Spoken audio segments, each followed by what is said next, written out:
I said this in this platform, that we live in a country whereby the government does not care about the Kenyan people.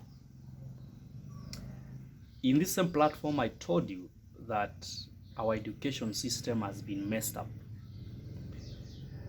And before you forget, I want to remind you, you have seen what happened with our KCPE results.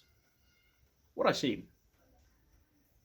Just imagine a national examination body making mistakes. Would I call that an expose, whereby we've been able to know as Kenyan what has been happening behind the scene? Then how do we trust that the results our students get for the other years are real, if they can make a mistake with just marking and compiling only 7 papers? That's inclusive of the writing skills. That's initial and composition. Look at this scenario. The GSS teachers, who are basically on internship terms,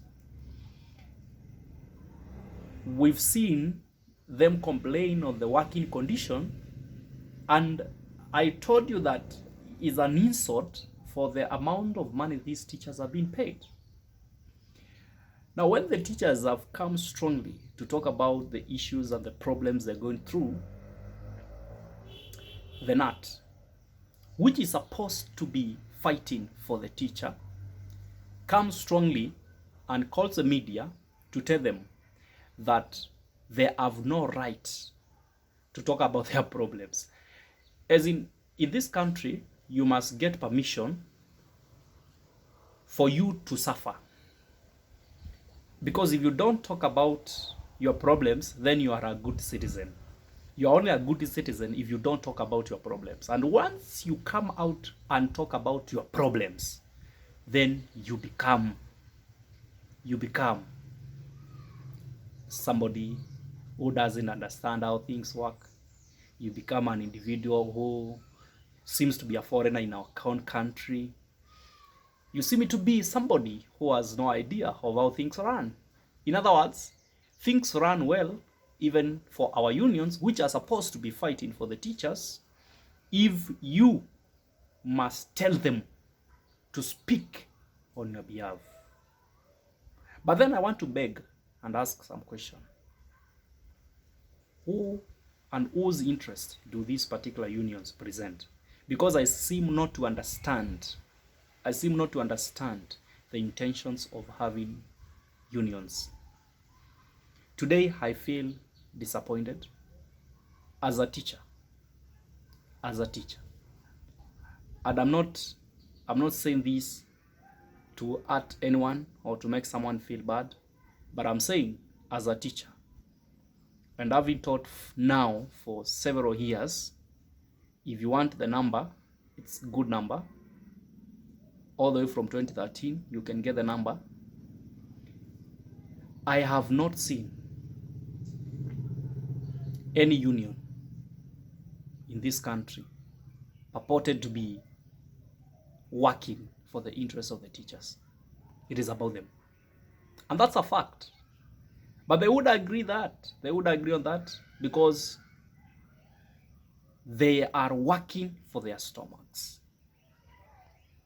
But I don't blame these guys because they have copied from our politicians. The politics surrounding the interests of the Kenyans and the citizens in this country, and anybody who purports to be working for the citizen, works for the citizen so that at the end of the day, he can be able to benefit. We have not actually understood our core mandate as leaders. We have not come out strongly to be able to fight for what belongs to us. We have not seen people who are ready to serve for the purpose of humanity. That is what we lack. And that is the reality. Politics of this nation will only change. And I challenged people here and I'm doing it again. Politics of this nation are going to change when we, the youth, will start talking what they need not to hear. Because for far too long, we only talk about what they want to hear. And what they want to hear is that we support them, we are with them, and we support the ideas they have, even when those ideas are not working for us as a youth. It is time we start thinking on how we can make this country a better place for the people and the generation to come after us. I told you and I repeat again, the horde cannot defeat the youth if the youth understand their mandate on what needs to be done. We must start speaking for ourselves.